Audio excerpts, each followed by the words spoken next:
Look at this photo. Osman Hassan Ali is 6 years old. She was outside a cafe in Mogadishu last month, playing with her cousin when the bomb went off. My daughter was the most active child out of all my children. She loved playing. Now Mumtaz is in Ankara, after she was airlifted here with her mum. It's where people with the worst injuries are still being treated. So much of her body is burned. Her legs, one is broken, the other leg, there is so much of the flesh missing. As Fatun is speaking to us, she gets a call, telling her that her daughter is about to go into theatre for surgery.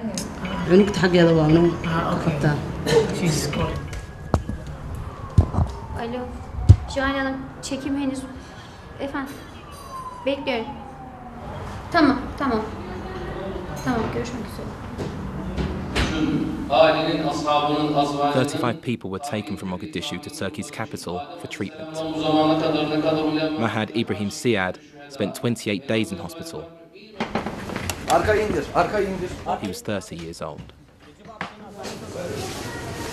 In another ward, it's another story. It's been a month now since the bomb in Mogadishu, but it's obvious that the recovery for people who were affected is going to take a long time. If you look just in here, this gentleman has suffered 30% burns across his body, whereas if we move to this cubicle, this gentleman has suffered 20% burns across his body, in his arms, across his hands, all down his legs, severely injured. Very, very difficult, long process for these guys to get back to full health. The injuries are difficult to look at, but these men know how tough they are to live with. My hands are not working. The doctors didn't want to amputate, but I'm still recovering. My hands were burning for a long time.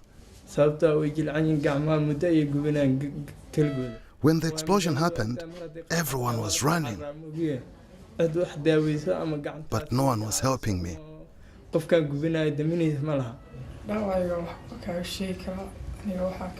I just have 2 injuries. My hands and my back are burned. Thanks to God. The doctors are doing all they can to save lives, and Turkey's government wants the world to know about it. Can you tell me why the Turkish government decided to airlift the worst injured people from Mogadishu so they could be treated here in Turkey? Their pain is familiar to us, because we have also suffered from terror. Terror has always been used against us as a tool of war, so we understand what the people of Mogadishu are going through. Our approach towards all African countries and other countries is the same.